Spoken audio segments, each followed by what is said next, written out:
Welcome to the What's Happening Birmingham video podcast.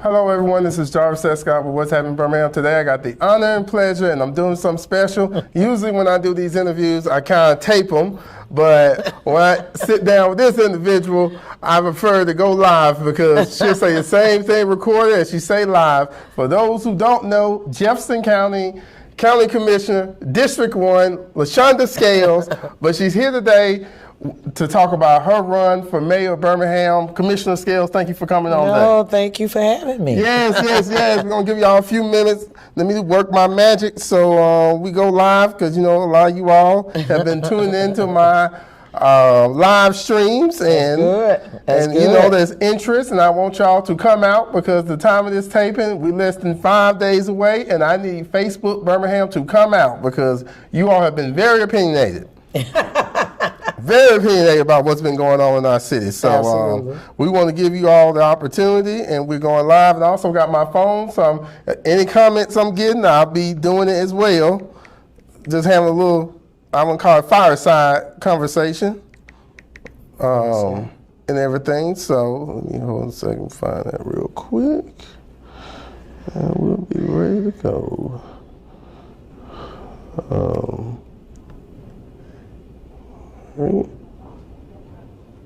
Okay, so I guess the first question I want to ask you, Commissioner, why are you running for mayor? Well, for me, the reason why I am running for mayor is because Birmingham went from being number 1 to number 4 in 7 years, and due to population loss, we are now over 945 homicides. We're listed as one of the top 10 most dangerous cities in the country. When I ran for public office, let me begin by saying this, I understood what public service was all about. So I served on the city council consistently for 9 years. And then once I helped the current mayor become the mayor, it became very obvious that promises were made, but certainly were not a desire, as in my opinion, for it to be kept. And then after I realized as a commissioner, somebody's got to make good on at least the influence that I had with the people of my district, that I still had to take care of those that I had responsibility for. So I ran for commission. We've been doing wonderful work there, have a lot to our testament in terms of the work we've done, but the shortness of it is then in 21, I realized, especially after COVID, so many of the people in my district, they kept saying, we miss you. You know, we don't have certain things like we once did. And I really kind of felt bad. One day I broke down and cried because I realized as a county commissioner, I can help you with county issues. I can't help you with day-to-day operations of the city.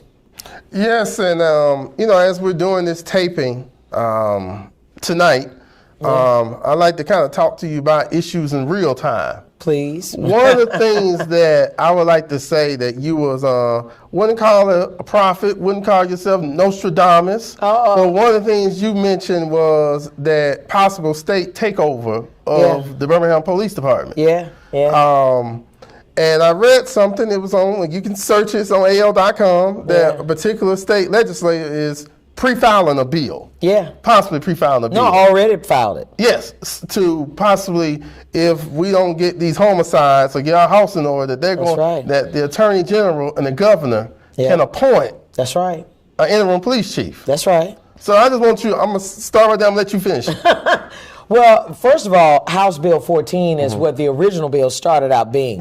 And the beauty of being at the county, I'm able to monitor what happens in 35 cities, which that number includes Birmingham. And to make a long story short, I just see the moves in terms of what other cities are doing and their best practices. And I'm saying, it's not working not where I live. So if it works for other cities, it got to work for mine. And we're the largest in the county, although we're 4th in the state. So with that having said, then word got to me about this other bill, which was House Bill 14, about the possibility, due to the fact of the high number of violent crime in Birmingham, that the state would possibly be looking to take it over. So I started looking and researching in this bill. I'm like, well, why is nobody talking about it? Because people in Birmingham need to know, and especially when you're talking about the police chief, especially in the black community, we need to know that. And then I later learned, as I continue on to look into it, is that, well, this bill is going to come back up in 2026. Okay. I want people out here to remember, in 2024, during the presidential election, they kept talking about Project 2025. And Alabama kept being the test state that people kept talking about, including this president, right? So I think we have forgotten that this is actually a play out of some of that work, some of that Project 2025 coming to pass. That being said, now this bill, even though it got out of committee and because we lost the Waterworks vote, they preferred to deal with that, and so therefore they said, well, it died. No, it never died. What it did was it just took a back seat to the Waterworks vote. So then I'm like, well, what else is going to happen after the Waterworks vote? Let me keep track with this bill. Well, now it's House Bill 36, and while everybody was laughing last week at the city, as far as I'm concerned, talking about the pandemic and all of that, well, bottom line is that the next day, like we had the debate on Wednesday night, and then Thursday, all of this chitter chatter, or Tuesday night, and then, you know, you get all of this talk about the gold, the diamond necklace and all that, and then the next day, what happens? The state drops this bill, House Bill 36. Now, the changes between 14 and 36 is the fact that the governor and the Attorney General. House Bill 14 was governor or the Attorney General. And then now it says 6 months. Well, if you study anything about the Constitution of Alabama, which is 1901, the reason why there was a big talk about Constitution reform is because of the fact that it keeps changing. It keeps evolving, right? So it's the longest in the country. Now, that being said, this change of 6 months is just, to me, to get support. And now it does have Democratic and Republican support. But the two cities that they're aiming for, though it's a statewide bill, is Birmingham and Montgomery. Now, Montgomery's numbers have come down. It's never been as high as Birmingham ever. But we keep hearing crime is going down, crime is going down. And one of the things that I ask is, well, why would we need state intervention if crime was actually for real going down? We need to start questioning the source. This is an election year of when you hear crime is going down. And you're doing it against, you're comparing it against your record high year. And then you say, but it's down. No, we at 52, and we might be closer than that now, because last I read that someone says 55, but I know it's at least 52 reported. You just in August. You haven't gone past the major holidays. You haven't even finished the summer. Is that something that you want? Absolutely not. I don't want people out here dying and killing one another, but it's a fact of reality where we are. And that's why the state is talking about intervening. This bill is set to be read on January 13th, I believe, 2026. Who's running in that race? The governor. Oh, yeah. Your state reps. And then your state senators. So, what you think is going to happen? More than likely, this bill is going to be passed. In fact, I've been told it will pass. Well, when I started thinking, this is just me, not as a media company, but just me, just some thinking. You're a citizen of Birmingham, first of all. Well, and this, but I want to say this well, that when I first heard about the Birmingham Waterworks, two things came to my mind. Sure. What happened? Either it was incompetence or corruption. Yeah. That we lost. Yeah. The Waterworks. Yeah. I'm going to let you as the viewer decide which one it was. Well, probably let me give them a little bit more factual information. Okay. And then they can decide. Okay. Number one, here's the deal. Just like it is about this bill, the Waterworks bill for years has been a point of trying to take that away from Birmingham, right? So this actually was a conversation in 24. Okay. Birmingham didn't do anything about it. Okay. Okay, so then it comes back in 25, starts off in the Senate, and it passes, obviously, right? So one of the trickiest things that this current mayor thought that he could do is to let the governor sign the bill and then have a news conference and say, well, I'm going to try to buy a multi-billion-dollar asset for $1. If you could have done it, you would have already. And why didn't you? When you realized this was being discussed, right? That's why the city of Birmingham, in addition to you having a mayor and a city council, they also have lobbyists. And you can't tell me you didn't know anything about it, because the two other council members that don't even have contenders, they went. So why is it that when it came down to the mayor and some of the city council members, why didn't they go? But more importantly, the mayor. Okay, so what I want the viewers to understand is that we could have saved the Waterworks vote. The state doesn't own the Waterworks board. That's who actually owns the asset. What they have is the controlling votes, and that's what they took away from the city of Birmingham, because the mayor sat silent and was complicit. Now, if it's not true, then I always say beyond the one that is on the mayor's payroll, which is Kevin Datcher, bless him, but ask any of your legislators, did this mayor come talk to you about the position of the city before this bill actually passed? And what people don't know as well, that the Waterworks owns a lot of real estate. Yeah, absolutely they do. A lot of real estate. I don't want to mess up the names, but there's a lot of lakes here in Alabama that they own. Yeah. That's just lost. That's right.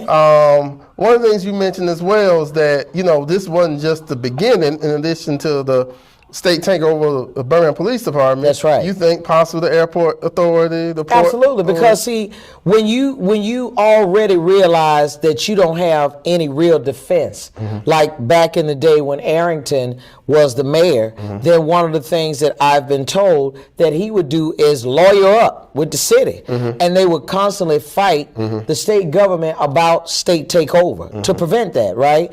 But you got a situation now where it's like we like playing games on social media, but we're doing nothing in terms of the work to protect the city's interests.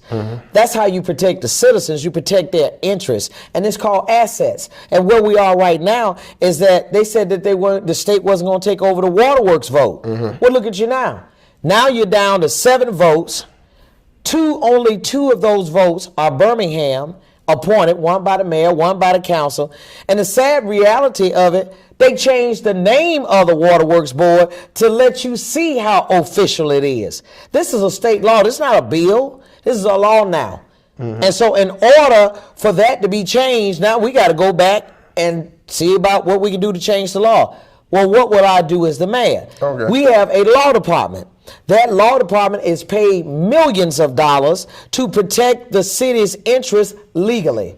We will employ that the city of Birmingham's law department fight on our behalf, so we tie this asset that was once the controlling vote for us, we tie up the asset in litigation. And as long as we're able to litigate, that brings the state back into a posture of now renegotiating with the city of Birmingham. Because truly the asset started out being ours, and in 1999 it was sold. So a lot of times, I know it sounds like, God, that's a lot of history, but that's how they keep taking from you as a taxpayer, because when you don't know what they're taking. All you hear is what the news is talking about, and I'm here to make sure that you have as much information as possible so you can make an educated choice this upcoming Tuesday. Well, I want to go back to this population thing, because we went from 1 to 4 did not happen overnight, didn't happen with one mayor, over a series of mayors. No, that's not true. Oh, okay. So, but I think of you as a problem solver. Yeah. So, how do we get back to being the #1 most populated city in the state? Well, first of all, that's a good question. Okay. And I'm glad that you said that, because you are part of the community.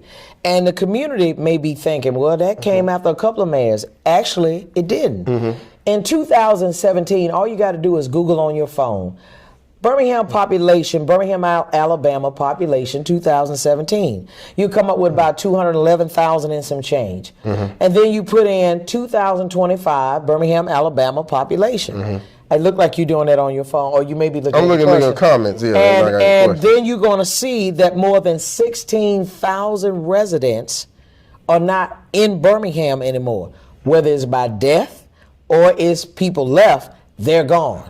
Well, City of Birmingham says, but no, that's not true. Everybody didn't get counted. Well, if you know that federal money getting to your city matters according to the census, or state funding according to the census, then why would you not repeal that and say we need a more accurate count, let's recount? Because you know that the city's funding depends on federal and state contributions, right? So what I would do is, first of all, recognize that people are leaving. The only way you can begin to fix a problem, you got to realize that people are leaving. So a part of why are they leaving gets to be the next step. Why are they leaving? A lot of times people say, well, it's the crime, the high violent crime. Then some people say, well, no, Scales, it's the crime and it's the school district. Then they say, well, I'm going to be honest with you, Birmingham doesn't have affordable housing. What about this? I'm going to stop you too. Yeah. Birmingham has a Fortune 500 company headquartered here. Yeah. A long time. Yeah. Yeah, but see, these are things that as a mayor, you got to be able to lean in to see why they're leaving. They're not just leaving. Because what I have found is that Jarvis, being a commissioner, you're observing 35 cities, including your own. And mind and funny, the other ones, as in Hoover, they're populating. Matter of fact, Hoover is now the 6th largest populated city in the state. They outpaced Tuscaloosa? You heard what I said. Oh, wow. Hoover, the city of Hoover right now has over 92,000 residents. Oh, wow. And they're fastly catching up. And that's what we stopped doing. Birmingham has to do what it takes to compete. We've got to compete. We're not going to just be number one because we can. Because guess what? I was a part of Leadership Alabama. And I never forget calling someone and I told them from a business perspective, I said, let me just tell you something. This is just based on observation. I said, Mobile, if we're not careful, is going to surpass Birmingham. At that time, we became second to Huntsville. And they said, no. I said, no, I'm telling you what I saw. Because as a commissioner, what I saw was that I went down there to that port. That port, as you well know, also do cruises and all that. Oh, yeah. But that port has international trade. Yeah, they bring a lot of and stuff it in. has railroad. And they are having their own airport. I'm like, you got all these different forms of transportation to be able to do commerce. If they get some more annexation, they're going to surpass Birmingham where they did. So that's why I'm talking about we got to, first of all, that's why we got to address violent crime. Stop saying crime is down because the people who live here know differently. You hear the gunshots, you know people getting shot. And listen, even if it doesn't result in a homicide, which is a death, you still have people that are getting shot every day. That's not a quality of life. That's survival. You got to address that. You also got to address the problem of blight in your community. Our communities are not attractive. Most of Birmingham needs to be cleaned up, overhauled, and we've got to do a better job in that. Also, we've got to provide opportunities for business growth and development so we can provide jobs for our folk. Do you think, no pun intended, that we need to do like a Doge Birmingham? Just reimagine city government because it's not working, effectively. City government works when those who you elect working for the government actually work. And it's kind of like when we talked about in the debate. They said, well, what would you do in order to make Birmingham better? I'm saying Birmingham can be better if you use the same model that you use in downtown and south of Birmingham. You just have to expand that throughout Birmingham. It's working. They have a livable, walkable community. They got a beautiful park, Railroad Park. You have a good public school, which is Phillips Academy for your younger students. And then for your older students, you go right up north and or south. And where are you? Ramsey High School. They choose to want to go to college and walking distance there at UAB. You understand? Then when you talk about a grocery store, they don't have a food desert downtown.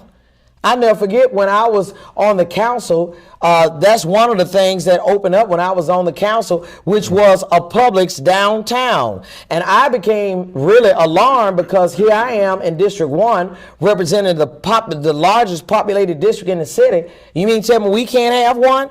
And we have persons who have individual disposable income, meaning they got money. They can spend it, right? So All you got to do is take that model and you expand it throughout the city. That's the only reason why Birmingham stopped growing, because we started pitting one community against the other and then treating those who we go get votes from, you treat them like second-class citizens at the expense of trying to impress a segment of the city instead of working for the entire city. So you don't have to go and reimagine.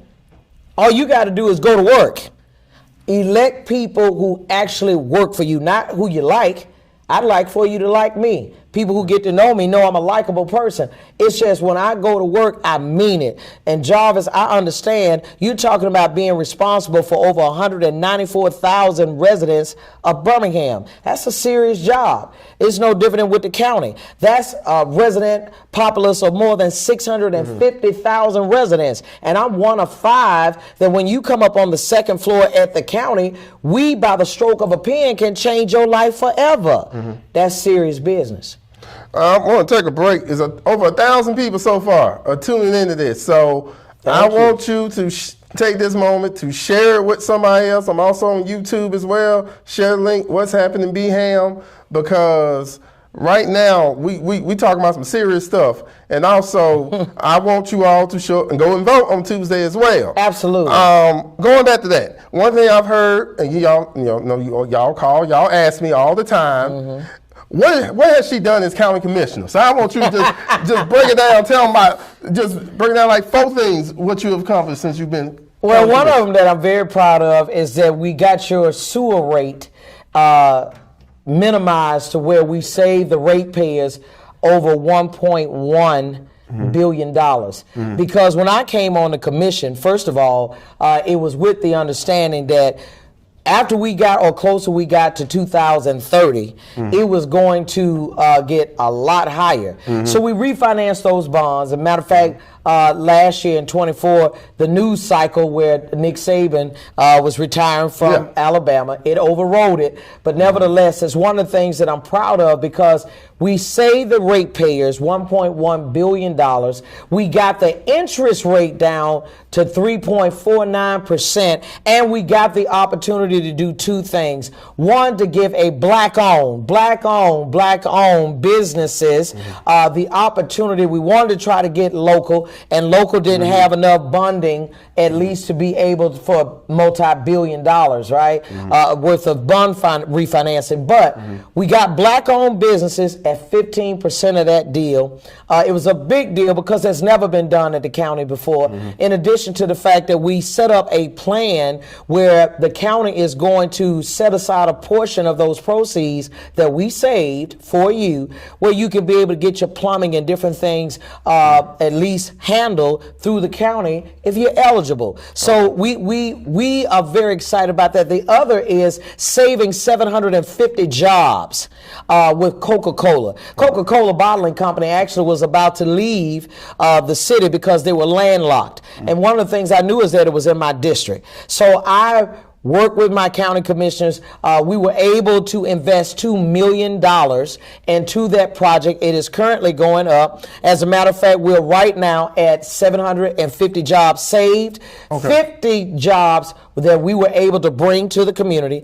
And let me just also say this as well. I'm really happy about that, because Coca-Cola has a community engagement piece that's really second to none, and I'm really excited about that. Also, when you're talking about on the eastern area of Birmingham, $1.9 million that I was able to get the county to invest in a project at Northeast YMCA, where we're building 22 affordable homes with wraparound services. That's health care.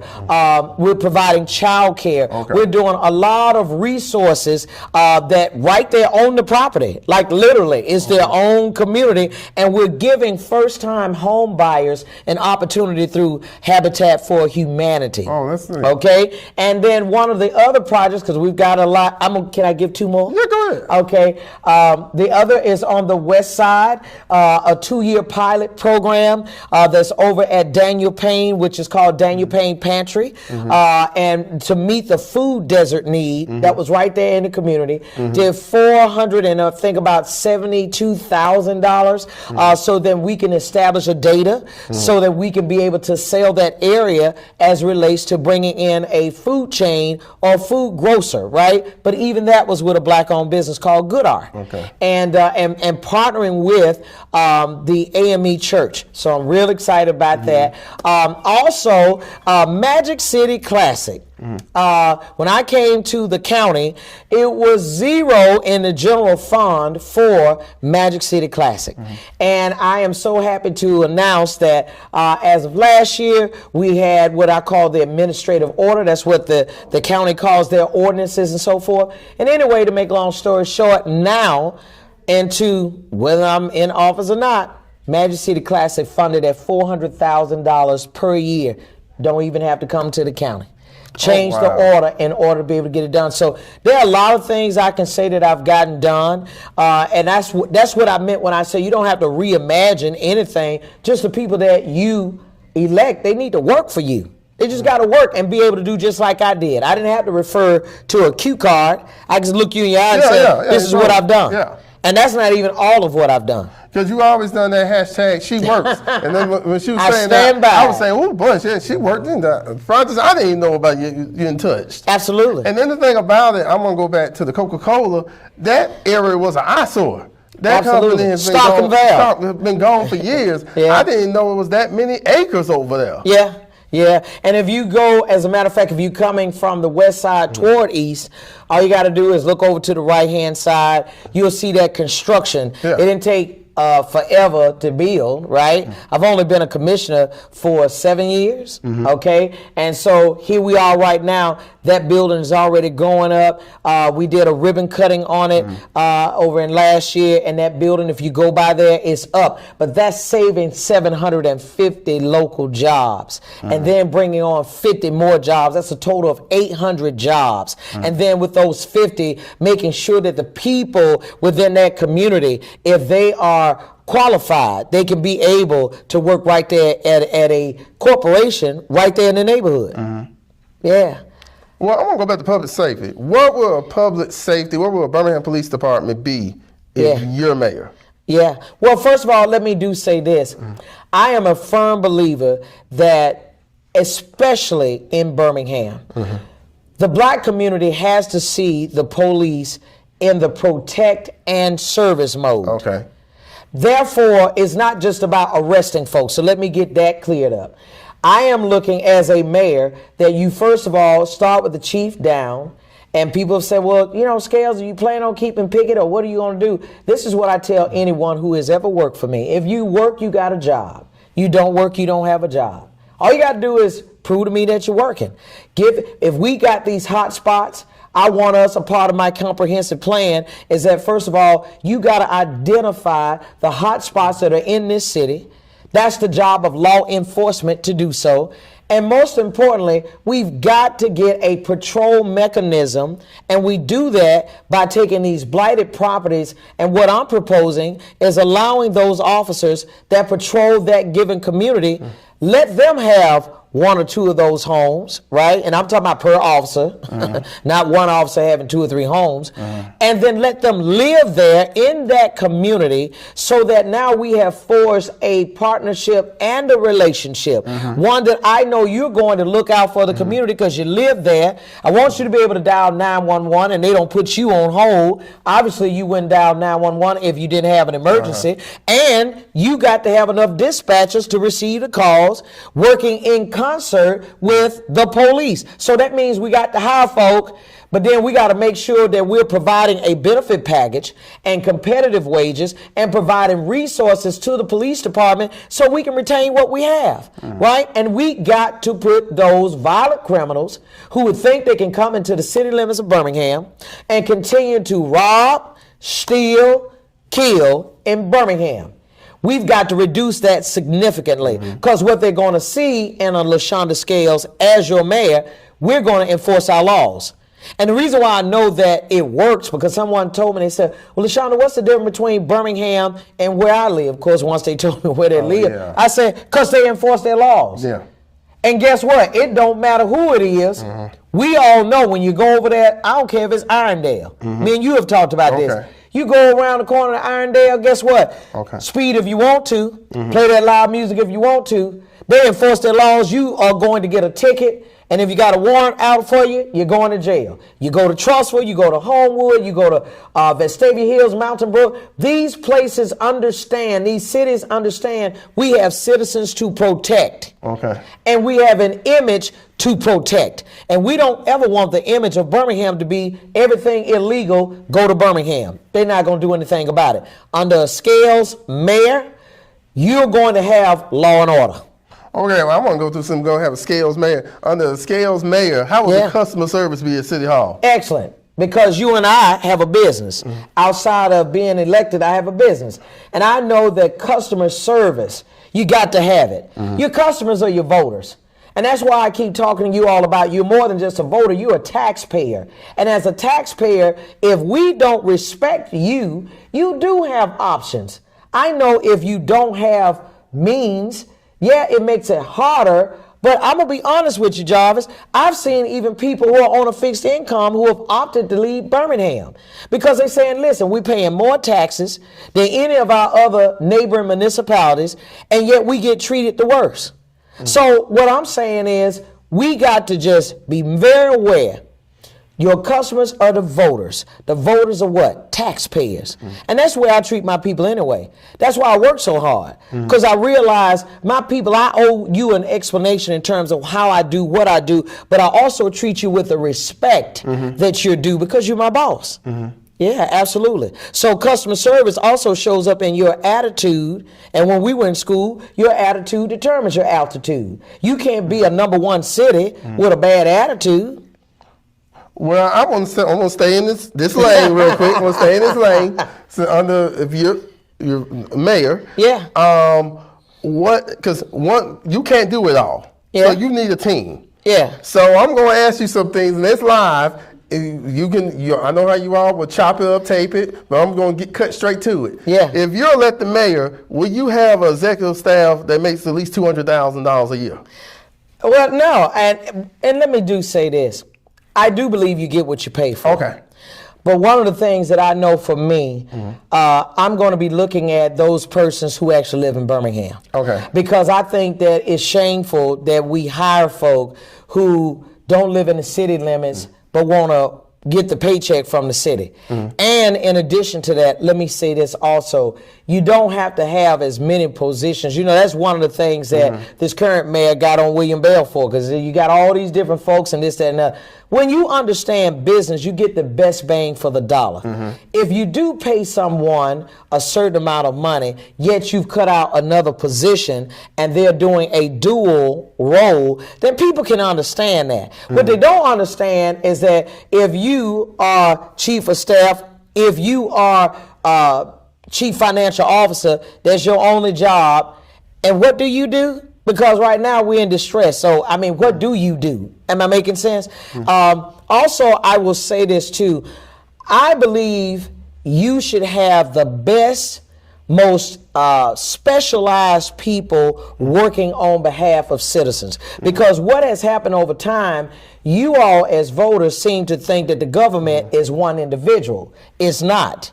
The government is comprised even now with this mayor. I hear people saying, well, he can't stop crime. Yeah, but he can police it. And let's talk about the he. The he is the police department. You have over 3,000 city workers that you, not the council, you give directive to. So you are, just like the president of the United States, just like the governor of the state of Alabama, you are the executive branch of government, and all these folks that manage the day-to-day operations of their government, you are the one that they hear.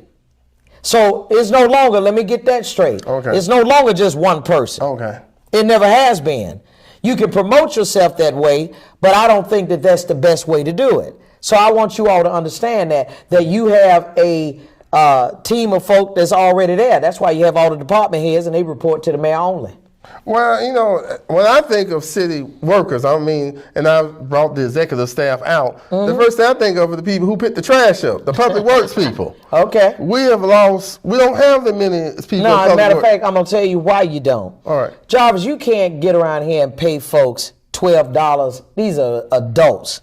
You paying them $12 and $15 an hour. And then hot weather, cold weather. It don't matter what any time of the year. You're exposed to a lot of dangerous elements when you're out there picking up trash. And that's what I mean when I say about mutual respect. You know, one of the things that I realized when I was on the council, I always said I never liked when it got to be an election year where we just all of a sudden we're going to play games with their pay. No, we need people working all the time. You know why? Because they deliver the city services to the customer. Who is the customer? The residents and taxpayers of Birmingham. But you got to pay these folk right. So you can't expect adults with inflation going higher, but we still at the same pay of back in the day. How you do that, Jarvis? Yeah. If the folks at City Hall in these key jobs, if they're making X, how come we're not doing what we need to do to make sure that everyday people who are having to interface the public and be around these dangerous environments, why we're not paying them? Pay them. And then even with inflation, I mean, it's called cost of living. That's what we used to call it, cost of living. Cost of living has gone up. Yeah. So, you know, and then I'm gonna break it down even more. That say whether you live in Birmingham or you come here for work in Birmingham, what are you going to encounter is these roads. So yes, Lord. let me just paint a picture. Or you driving, you hit a pothole. Yeah. You get a flat tire. Yeah. Or you drive on roads that's messing up your alignment. Yeah. So when you think about that, and then when you think about so many events that's happened here in Birmingham that we have lost money on, whether it was World Games, police, fire, y'all fact check me, you'll see that the city had to come back and write that check. Yeah. To cover it. Yeah. And that's wrong, because ever since I have been, even when I was on the council, I had over $2.6 million worth of roads paid. Okay. I want to remind you all as taxpayers, in 2012 there was a bond deal that the citizens of Birmingham voted for. I wasn't in favor of it because, number one, I felt like the city just needed to prioritize roads and parks and these different things. But instead, there was a borrowing of money, and it was $150 million. And that money was designed to take care of roads, curbs, gutters, parks. Your parks are still in bad shape. The curbs are still not where they need to be. And you still got these raggedy roads. And all you keep hearing is, like right now, who believes a commercial that says $100 million have gone into road paving? I mean, you can't be talking about the streets you and I travel on, because literally in the past year, I've gotten my tires changed at least 3 times. And a lot of that is having to deal with you going on these roads. You may hit a pothole, and I mean it's deep, and before you know it, you're up on it, and you're like, oh wow, okay. And just like today, I was telling someone, I said, I gotta go get my tires changed because my steering wheel is shaking a little bit, and I was like, nah, that we got to do something about that. You know what I mean? Yeah. But I know as a council member, the problem that we had was most of your roads are not getting paved until election time. That's the question you need to be asking yourself. First of all, where's the $100 million? Is it showing up in your neighborhood? And as mayor, I'm not looking for election year services. I'm talking about every year. Let's get these roads paved. The transportation department, their job is to assess the roads, starting with the worst roads first. Okay. You take those roads and then you pave them and you mill it back. You get it where it's 1.5 inches. You mill it back properly, and then you lay it properly. And if for any reason you have a utility installed, or like they talked about gas and water, what you need to be doing is working in concert with those utility companies so that when the city do pave the roads or does pave the roads, that we don't have to pull it back up because what? you had to go in the ground, and then you only patched it back up. Yeah, that's what I'm talking about. I see a lot of little patch. Yeah, You don't see the full pavement. It's just a lot of patch. Yeah, and then there's some roads, they just never even get paved. Yeah. Yeah, I mean, we pave roads, what I've seen happen in the past, you pave roads where voters are. I told you that I understand how this is going, and I never have liked that because I've always said roads need to be repaired all the time. Yeah. And we'll either pay a claim trying to do all of these different claims from folk having a bad mishap and get their cars repaired, some damage to car, rather than you just fixing the road. Yeah. Why don't you just fix the road? That's a simple fix, folks. But that's what happens when you're voting for people based on, I like your personality versus their performance. Other communities don't do that. They are voting for people who's going to work for them, and that's why their cities continue to grow and flourish. I want to go back, and we're not going to mention any cities in Pacific. Do you think annexation is an idea that should possibly be explored? Well, you always want to see how Birmingham can grow. Okay. But let me say this. Annexation needs to come on the heels of first taking care of the citizens that are in your city right now. We're not doing a good job of taking care of you. That's why I'm running. It may have seemed like I took a scenic view in terms of why, but that's because I'm also informing you of what's really at stake as to why I'm running. Because this election is so critical. When you start talking about state takeover, you talking about population decline, possibility of the largest airport in the state of Alabama can be taken over as well. Listen, we got to start looking at this stuff very seriously, because once you get past the 26, and I mentioned this to you, Jarvis, that I want us to be clear on. People say, well, you know, Lashunda, you and whoever may be in a runoff, or that may be a runoff. Let me tell you something. I heard that last time, and I'm going to explain something to you. Number one, this race is so critical. We need to have people lining up even more so than the presidential election because of this upcoming governor's race. When you have a candidate saying inner city rats, this a gubernatorial candidate, inner city rats, that they're feeding or eating off the taxpayers of American taxpayers, and Trump should send them home. Come on, that's a dog whisper. Inner city. Okay, don't it sound like us? Okay, so I want us to recognize we got to get prepared for the warfare that's getting ready to come down, because federal benefits are already being challenged by this big, beautiful bill. It's law. Yeah. And a lot of services getting ready to get cut out. And the state, because now we're number 4, I told you about that state funding. Federal funding getting cut out. HUD is getting ready to be challenged. Section 8 getting ready to be challenged. We're going to have to strap up in Birmingham like never before, because we're the most densely populated black city in Alabama. Yeah, that's what's on the ballot on Tuesday.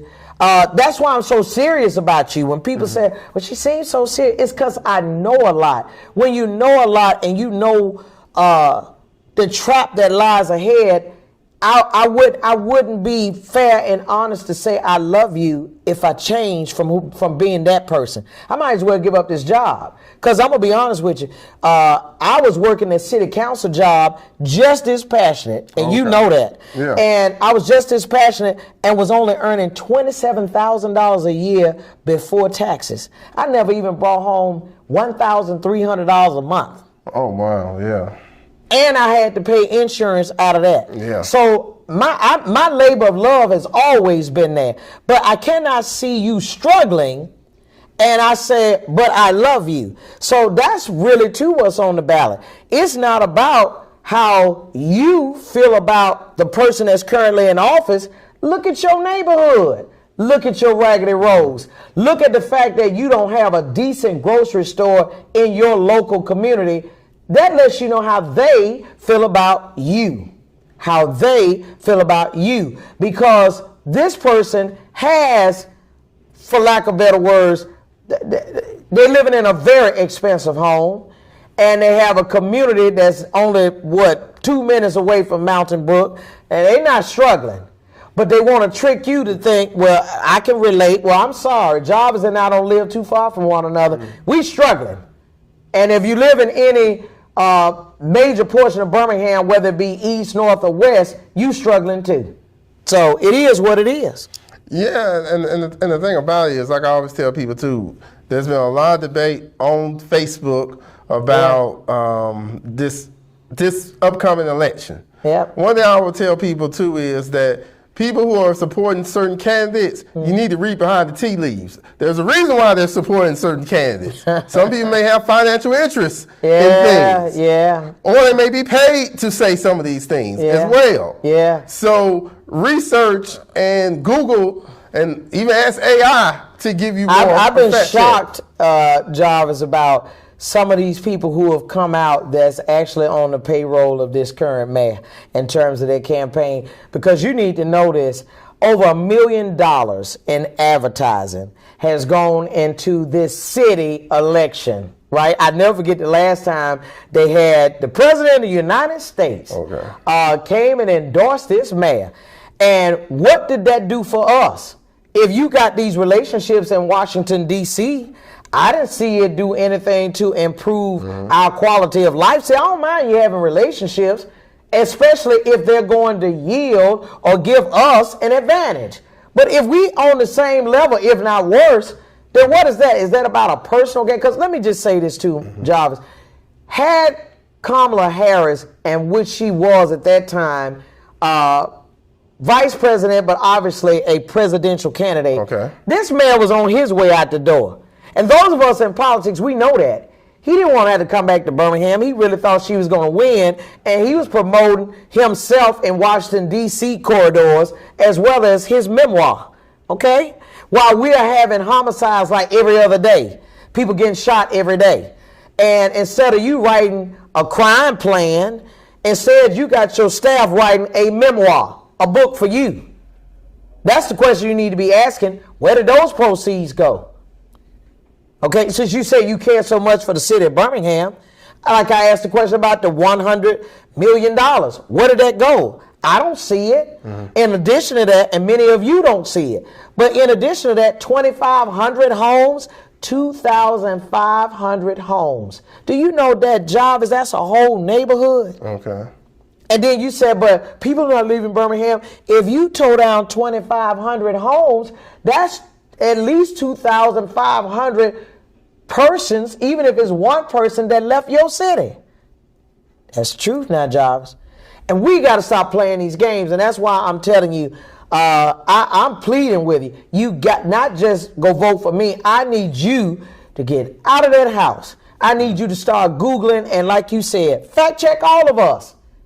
That's why I told the mayor, listen, you can fact check me. I'm good. If I said over 16,000 people left the city of Birmingham, I can be able to tell people this is how you go and factor it. I want you to be able to know. But what I'm not going to do, Jarvis, is trick and deceive you as taxpayers of Birmingham, as human beings. I owe it to you to be honest. And if I'm not going to be honest, you don't need in 4 years to vote for me either. But I've never had a job with the government, whether I was a council member, and even since I've been a county commissioner, that I was fired off the job, meaning that I was unelected because I didn't do my job. Okay. I always did my job because, like I said before, the people need me at work. That's what you elected me for. Well, then, you know, a lot of things that we're talking, people want to throw at you saying, well, you're job shopping. Okay. And it's a lot of actually, I'm not job shopping. Yeah. I will tell you this. I was at the city for 9 years. Okay. I want to make sure, first of all, everybody hear the facts. I was at the city for 9 years. I didn't run for anything else in those 9 years until I realized when I helped this current mayor. And I saw, really before he put his hand on the Bible, because I never forget that at that time, Bell had gone through some little extra where he could stay there an extra month. So then the mayor and the council weren't sworn in at the same time. Okay. And this mayor right now ended up being November when he was sworn in. But I could tell quickly from the time that he won that runoff to when it came down to being sworn in, I could kind of see like, wow, okay, this is interesting. And I'll never forget one of the things that he and I had a real big disagreement about, and that was about A.C. Roper continuing on as the chief of police. I never forget that day. I remember asking him, I said, are you going to keep on A.C. Roper? And he said no, right? And then from no went to be, okay, well, can you at least allow him to retire? How long is that? 2 years, too long. Okay, so at that point I say, yeah, okay. I made some promises to folk because this mayor asked me, can you be at these polls and this and that? And I went to Legion Field and I worked all these polls on the east side based on he and his campaign asking me to do that to help take him over. Because I had citywide name recognition. He didn't have that much at the time. Well, with that having said, I ran for a commission because one of us, between he and myself, was going to have to make good on the people who voted for me in District 1. Okay. That being said, I never thought when I would go to put $50,000 at a pavilion out there in Pratt City that this mayor, by way of the law department, didn't even want these folk to apply for a grant.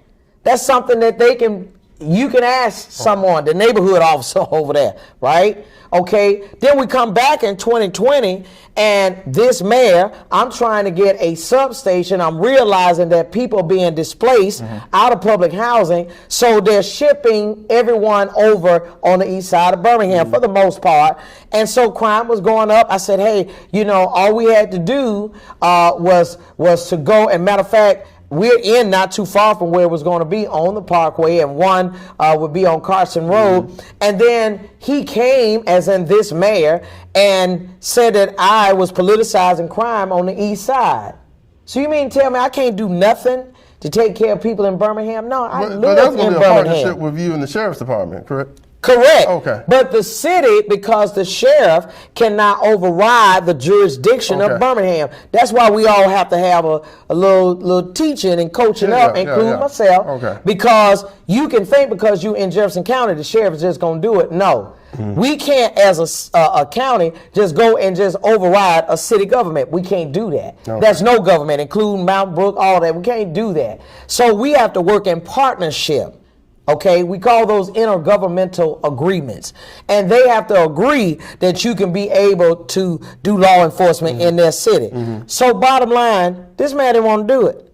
And at that point, I said, you know what? If I can't take care of the people in my district in no regard, I can't take care of Birmingham in no regard. You know what? I'm not supporting another man, because I had gone through that with Bell, and then I come back with Woofing, and I'm like, nah, we good. I will offer myself, because I know what my intentions are. Okay. That's when I ran for mayor. So it's not like, oh, she just skipping, hopping around. I don't have time for that. Well, I just wanted to put that out. I know, because I've heard that. I read the Facebook, and I want to say this too. I mean, consider the source of who's saying that, because this mayor ran against his boss, and he don't want y'all to understand that. He was working for the city. But, well, what office did, let's talk about the fact he ran for District 3 school board, right? He didn't win. Brian Giatana, Tanner rather, he won, and then he came back and ran, as in this mayor, for District 5, and then he won, and then he left from the school board, and then he ran for mayor. Okay. So you can't talk about a person who, I was a city council member that ran for county commission, would have stayed a county commissioner, as a matter of fact, in terms of not running for no other office. Okay, had not this mayor didn't want me to do anything in a city where I live. But Birmingham makes up 47% of my district. Almost half of Birmingham makes up almost half of my district, if that makes sense. So I'm good. That's why I told him that night on the debate. You know, don't make it seem like I've run for 5 jobs. I've never been a job hopper. That's not even what I do. I've been here 7 years, but even though I ran for mayor, because you know what? The very promises you made back then, you still to this day haven't fulfilled what you said.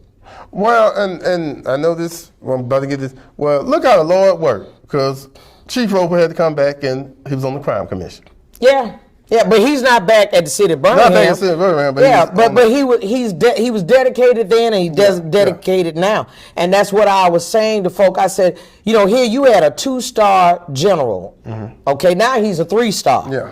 And just like I told this man, if he goes and get a job somewhere else, and that job is more affluent than where he is, it's going to make the city look bad. And it did, because guess what? He went on to work for the Pentagon. Oh, yeah. Okay, and became a 3-star general instead of a 2-star general. Oh, yeah. I know him I mean, it's just the truth. I know him as Minister Roper, but we go to church together, absolutely. Yeah, and let me say this. He was the only chief of police that I saw go beyond just law enforcement. Because if you recall, he used to have prayer walks and all that. Yeah. So, you don't have to be a perfect chief, but I do want you to be relatable.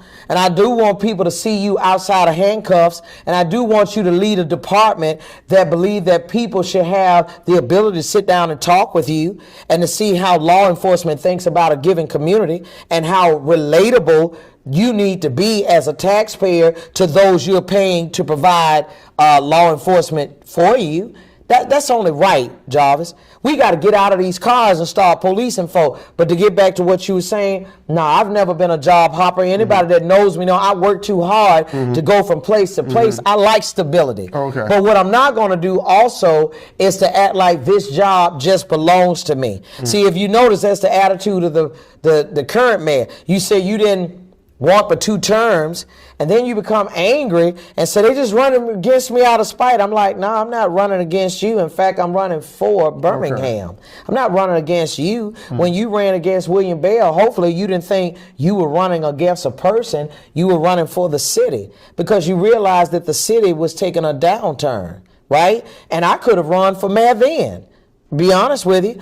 I thought enough of this mayor that, okay, let me give you a shot at it. I'll help you. But what we're not going to do is be dishonest. Well, I'll be remiss if I don't end our conversation. Sure. Because I hear come throughout this whole election cycle, I've live streamed forums. Even though you all may see a different angle, I got a camera right here, another camera right here. I be in these neighborhoods. Yeah. And these neighborhood officers and presidents, or for the better lack of word, they kind of pissed that the money got reduced. Yeah. It's been reduced. Yeah, been reduced. So if you're elected, would you try to increase that or sit down with neighborhood leaders to kind of come up with some adequate funding? Well, let me say this. I already meet with the neighborhood officers in Birmingham that are in my Birmingham district. Okay. And that's the reason why I was saying about trying to get the $50,000 over there for this pavilion project, right? Let me say this, Jarvis. First of all, what I'm not going to do is be dishonest with these officers in terms of I don't even know what money the city has. I keep seeing population declining. I keep seeing businesses leaving. But your budget, you said, keep growing. Okay. Where's the math in that? So first of all, we got to do an independent audit. But while we do that, meanwhile, as the mayor, we're going to streamline these projects. Because that's what I knew as a neighborhood officer. See, I've been a neighborhood officer. And one of the things that I know that the city would do is bottleneck projects. So you can have a project, and then William was good about that. He would say, well, they're not spending the money. Well, not if it's locked up in the cages of the law department. You got to move these projects and make sure that whatever legal that needs to be done, whatever vendors that need to be paid, let's pay these folks and do it in short order. It's not like they're getting paid. Right? And then when the opportunity presents itself, why would I not want to increase it? What can you do with $2,000? Matter of fact, I was reading something very interesting today because as a neighborhood, I've always disagreed with this. If you only receive $2,000 from the city, why would they want you to pay for things related to schools, related to speed bumps in your community? Why? You only receive $2,000. In order to get $10,000, you would literally have to have 5 years of the city giving you $2,000 a year. And if you notice when we were in the debate, the mayor referred to the NUSA conference as a field trip, and he mentioned a couple of other things that the neighborhood does, and I'm saying the breakfast.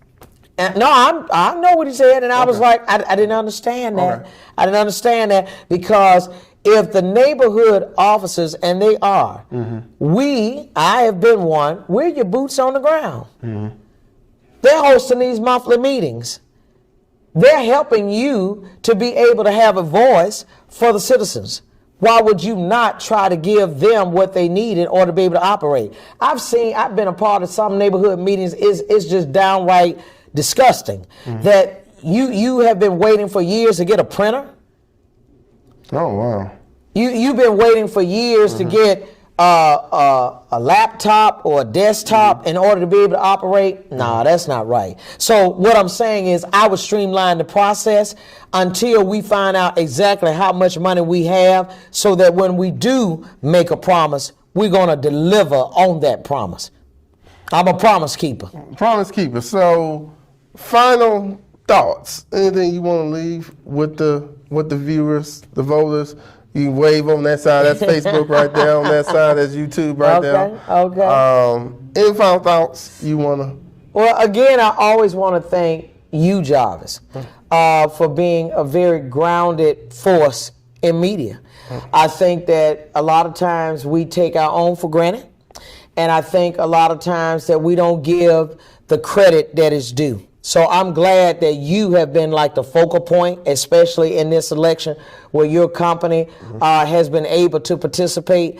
But we got to have you in more circles, and you know that, and I do. Yeah. Okay? And I want to say to you all from the bottom of my heart, don't get tricked by the politics. We have suffered long enough in this city. We have suffered long enough. The facts are the facts. You don't have to take my word. You can Google. We were number 1. We're now number 4. We're listed according to Forbes as being one of the top 10 most dangerous cities in the country.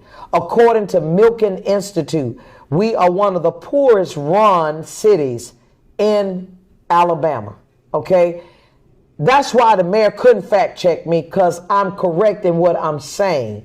But what I am committed to you is that I am a part of the solution. I've always been. Anything that I know that needs to be done, I'm trying to be there to rectify it. Not trying to justify it, but to rectify it. Admit that we're losing people. Admit that people are dying on the streets of Birmingham. Admit the fact that we need to do a better job with supporting our Birmingham City School students so we can be able to provide jobs and be able to have qualified folks to show up on these folks' businesses when jobs are made available. This Tuesday, don't try to be a political analyst. Do your own research and don't be talking about a runoff. If there's a runoff, fine, but you got to run to the polls the first time. The first time. That's how this works. If you don't come out and vote and you say, well, you know, I'm going to see whoever going to be in the runoff. Well, I heard that before. Was it a runoff? No. Because we didn't have but less than 30,000 people that came out to vote. Well, I take that back. We had about 38, forgive me. It's about 38,000 and some change to go vote. But we're a population of 194,000 plus folks. But we'll watch them argue on Facebook. Yeah, well, and let me say about that too. Yeah. Watch these influencers. Click on their profile pages. And what you'll realize, a lot of them don't live in Birmingham.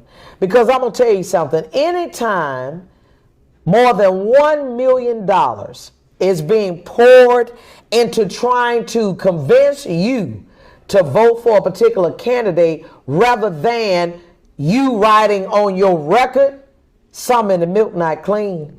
And you all are smart. I tell people all the time, if you get the information, all we got to do is give it to you. Tell you where to go and find out. You will make the right choice. But right now, I can tell you, the popularity and all of that, I mean, if that be the case, some of us feel like we got name recognition. I'm talking about performance. Personality or performance versus personality. Style over substance.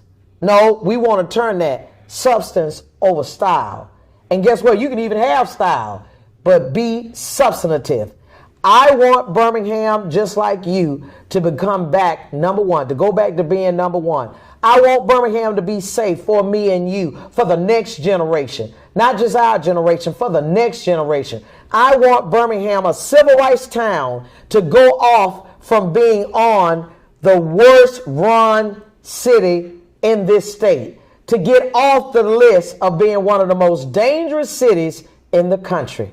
So this Tuesday, August 26th, I want you to vote for a mayor that not only cares for you, but I've put my record on the line. I've put my life on the line. I have done all that I can do to show you that I am well worth your vote. Okay? That's why you hear me talking about the battle scars. I got the battle scars of standing up and fighting for what's right, even though politically I was attacked. I get it. It comes with the job.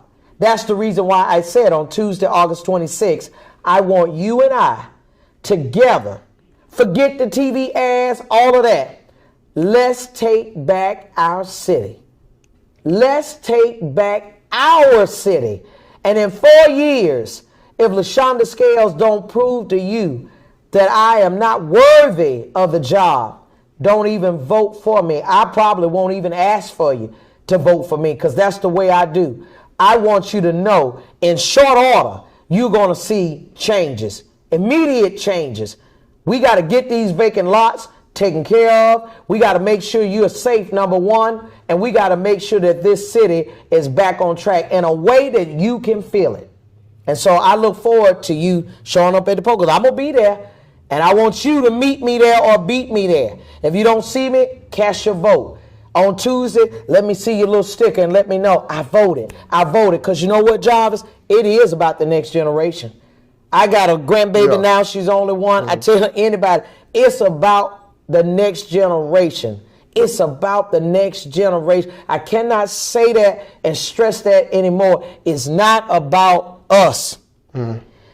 Bishop Calvin Woods is going on now. A lot of our civil rights folk, they're leaving us, Jarvis. And it is about the next generation. Will you be able to go back home and look at your children, look at your grandchildren or great-grandchildren and say, I voted right, or did I vote for someone that kept showing me some TV ads, but I know that my community don't look nothing like what I see on TV. Go by what you see. Go by what you're hearing. You hear the gunshots. And we got to do something about it. The we is me and you, with over 3,000 city workers banding together to work for you. And another thing I want y'all to do too, I want you all, before you go to the polls or when you go in that booth, pray. I know for sound religious, pray for disconcernment.